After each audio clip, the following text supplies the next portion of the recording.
laptop up and it sparked. It made a big ass spark. And then I moved it to the other plug, it sparked again.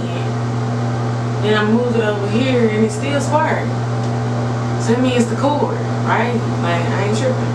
I'm just gonna forget my motherfucking money back. Hey y'all, so today I want to do something a little bit more informative. So I've been doing hair for like ever since I left high school. And I basically stay in the natural hair lane, like just locks basically. Locks are that's my thing, like that's what I do.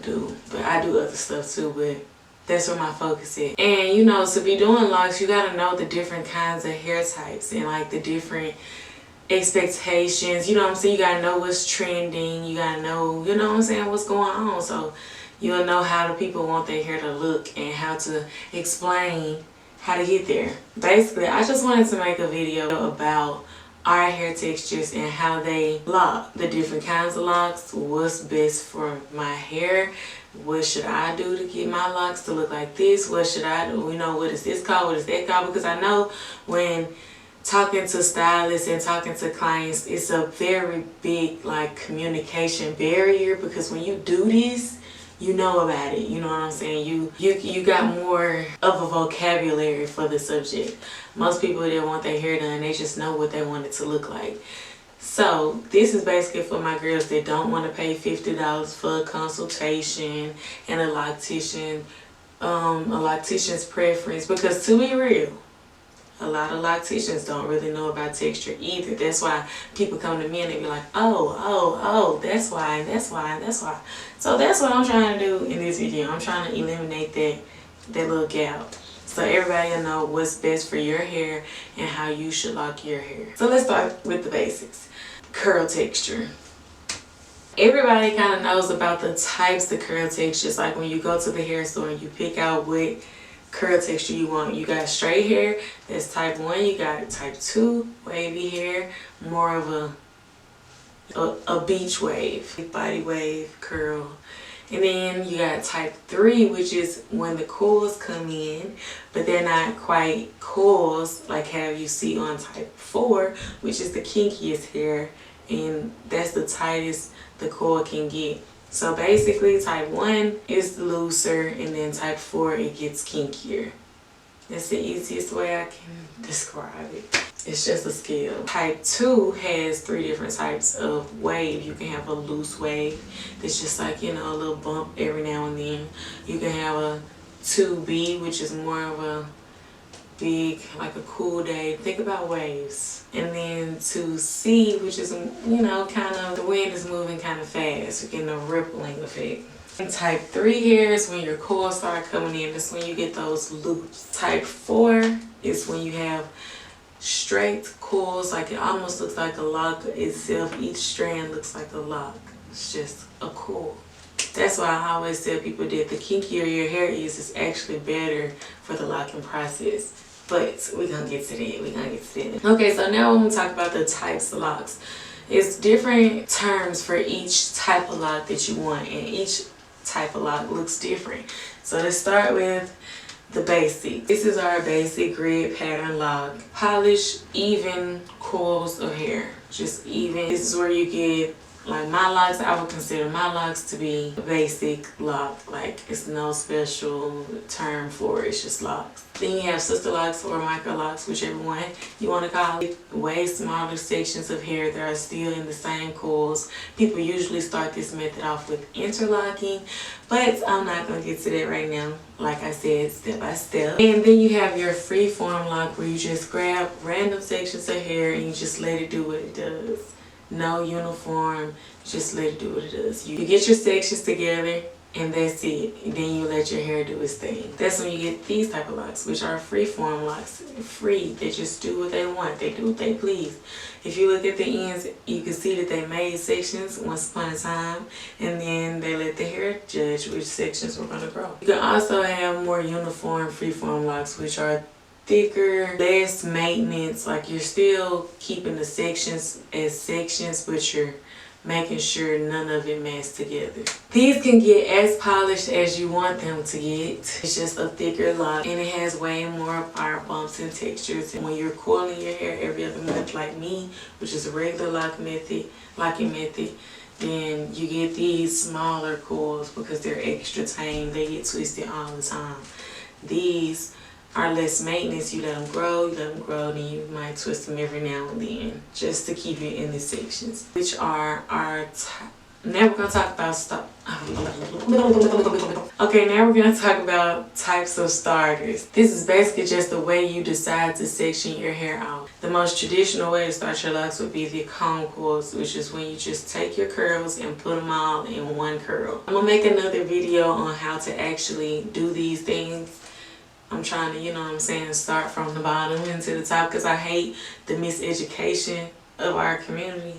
So I just feel like, you know what I'm saying, let me just break it down to common sense 1, 2, 3 for the black girls. So comb coils are basically when you take your coils and you put them in one big coil and you let it lock like that. Plaits are, you know, regular braids. They're just not on the scalp. They're instead of cornrows, you just plaiting them down. You know, like your mama used to do your hair with the bow red back in the day. You know what I'm saying? People don't really do it no more, but plaits. And then you have twists, which is when you just take 2 sections of hair and twist them. Okay, so every texture does differently in each starting lock style. You basically pick the method that's going to keep the section together. If you want regular locks, if you want sister locks, if you want any kind of locks, you pick the method that's going to keep your hair together so it can lock that way. With comb coils, each texture looks different. Each texture can work in this, but I usually don't recommend this for the 2 area. If you know your hair is wavy like this, then you know what I'm saying, you can't make coils.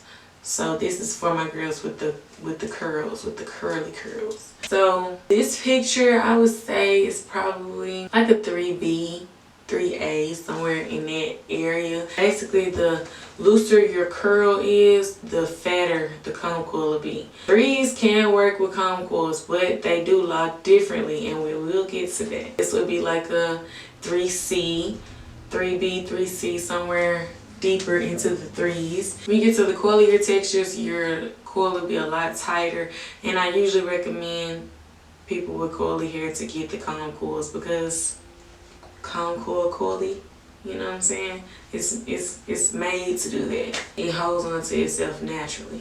And as you can see right here, this will probably be like a 4A, 4B, you know what I'm saying. Still got a little bit of a curl, a little bit of a spring to it. It's not super tight, but it's tight. So now let's look at the twists in different textures. And if anybody wants to know or cares, I started my locks with 2-strand twists and this is what I ended up with. And I would probably consider my hair like a 3B, something in there, a 3B. I really, you know, I could pass for a 3A in some areas. I could pass for 3C. No, I really can't pass for 3C. But anyway, 3A, 3B, that's me. And I started with 2-strand twists. And I usually recommend the girls in the 3s to do 2-strand twists. Like, look at the hair. It looks like it's supposed to do that. Just like comb coils look like they're supposed to be in coils. You see what I'm saying? Okay, so for twists, this would be like, I would consider her hair like a 3B. If you pay attention, the twist is a lot juicier with a 3. I know I haven't showed you a B yet, but in the 3s, your twists are likely to be a lot juicier. If you have a 2 wavier texture, it can work like this. You know, you just gotta pay a little bit more attention to them. But as you can see, she has a little curl at the bottom, so they should stay together for the most part. So if you have a 2, if you're in the 2s, twists could work for you too. It's just with a little bit more attention, a little bit more maintenance. You may get a lot more to come apart or something like that, but that's a simple fix. So this would be more of in my early 4s, late 3s. And as you can see, it's still juicy. It's just a little tighter. It's just a little, it's hugging a little bit closer, which is cool. And if you're in the 4s and you have that spongy texture, that 4BC, this is kind of what I think this would be classified as, because it's you know, it's really hugging. Like, I really can't explain it any other way. Like, that's a juicy twist. Like, I'm sure she has a lot of stretch in it. So for my early twos, once again, this is another example of what a 2-strand twist would be like on 2 type hair, which, like I said, can work. It's just not going to be as full, you know, it's not made for that. It depends on what you want from the lock, because as you can see, it won't be as thick if you're in the 2s and you do twists. It's not going to give you that juicy look that we have in the 4s and in the 3s. Okay, so plaits. I usually recommend plaits for people that are in the 1s, you know, because, you know, any texture can get a lock. You just got to leave the hair. You just got to leave the hair there. So if you're in the 1s or early 2s even, I usually recommend this for my girls that have wavier textures, because it's not really, the hair isn't really going to hold on to itself, so you really got to give yourself some curls by doing plaits, which is still going to end up like a lock. You just got to leave it there. So even if you're in the 1s, you can get plaits, because it's basically making the kinks that the 3s and 4s already have. Usually with 2s, they'll look more like this. You'll still have a curl at the end. I'm sorry I'm looking down, but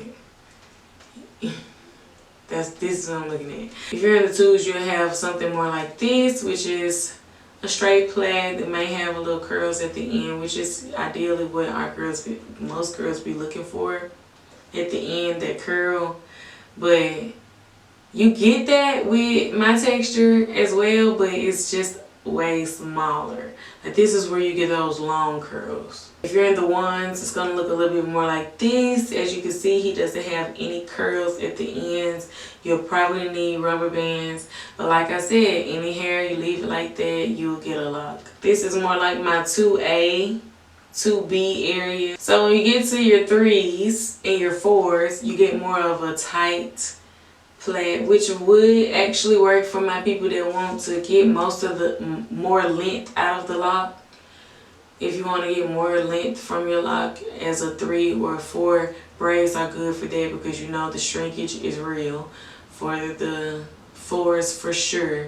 So this is a way for you to start and keep some of your length. So freeforms, even though we aren't really looking for the manicure look of it all, our freeform people have different methods of starting too. Most girls probably do, you know, the concours and just let them do what they do, and they end up looking like this. Or 3s, you know, concours and just let it do what it do, end up looking like this. I know you're familiar with the sponge method, when guys just start off with that sponge look and then you just let the curls just keep growing, and then you know, you might separate them every now and then, and they end up like this. When you leave them alone, you'll have the little curls on the end. You see how he has big sections at the root and then little antennas? That's kind of how that would end up. Or he may have had little locks and just put them together. I think I see a little bit of that going on in there too. So now that we have all the methods of how to keep the sections together, let me talk a little bit about what the lock community calls budding. You get little sections of the lock that probably come apart, or you know, that just look a little bit too fat or a little bit too something. Like, it's just not giving you that perfect coil that you're looking for. That's called budding. So with budding and comb coils in our 4 area, our 3 and 4 area, we usually get these little fat pockets on the coil. It's completely normal. You will need a loctician to kind of guide it, because right now it's just a little confused. It's just trying to, you know, see what's going on, do its own thing again. But if you go get your hair redone or anything, they can kind of smooth it out, but it's definitely just a part of the process, and it's gonna be okay. You really don't have to do anything to it. So this is another example of my 3 and 4s, late 3.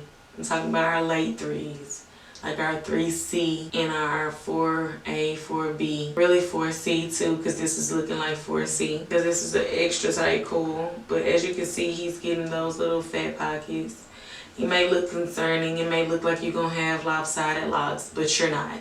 It's just a part of the process. For my 3 C's and 4 A's, later on in the budding process, you might get stuff like this where the hair starts to come out a little bit. You might get little balls on there and stuff like that. Over time, this all smooths out. Like I used to have the same fat twist that I just showed y'all for 3C. Let me just pop that back up there. 3B. This is what it ended up looking like over the years. So all of that budding and stuff, it's gonna learn. It's gonna learn. You don't have to do much. So this is more of my 3A's, the looser curl girls, you know, with like finer hair. This is more fine hair. If your lock is looking like this, yes, it's getting shorter. Yes, it's ways to make it look a little longer, but it's definitely gonna smooth itself out. I have a lot of clients in the 3A's. They get very self-conscious about this stage because they're just like, my hair is longer than this. It's not looking like a cool, you know, it just looks like a little fro right now, but just let it learn. Like, the 3s are a little stubborn. They will come out of the lock. I still have that to this day. My hair still comes out of the lock. Trust the process. So now we're gonna talk about the different ways to part your hair. You know, when you get in the longer stages and you want to style it, you want to plait it, you want to do the cornrow look, and you want your parts to be crispy, you know what I'm saying, or you want it to be a certain kind of way. This is that topic. So first we got our basic block method. So then you have the triangle parts, which are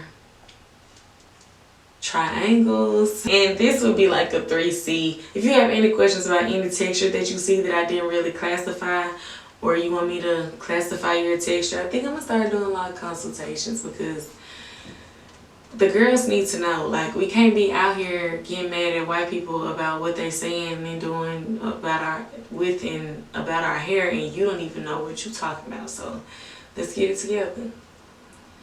This would be probably like a 3A. You know, just not getting into the cool. If it was any looser, it would be a wave. If your hair is like this, we can go ahead and say 3A. And as you can see, comb coils do work for that texture. These are more like our diamond parts, which are basically the same thing as a box part, but it's going like this on your head, so it makes it look like a diamond straight on. Then you have the arch parts, which are just round. You probably just taking the comb, just, you know. And like I said, I'm gonna make another video where I actually show y'all the different textures, the different parting methods, the different starter methods on the different textures. So then you have random parts, which are more like what I have. That's basically how I started. As you can see in my retwist video that I just did with the bohemian braids, you can see that I have 0 parts in my hair. Like, they just ironically ended up being the same size, I promise. That's all I got. Okay, so basically that's it. After the random parts, you get something like this. 9 times out of 10, they're gonna be a little uneven, but like this would be a normal size one, and this one would be a thin one. They're all different sizes, but they work together.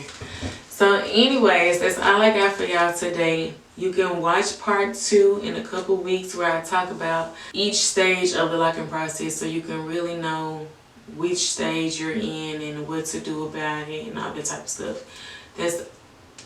That's like my new teaching, what am I gonna call it? Like Locs 101. Locs 101 with Jakara. Locs 101 with Jakara. I think I like that.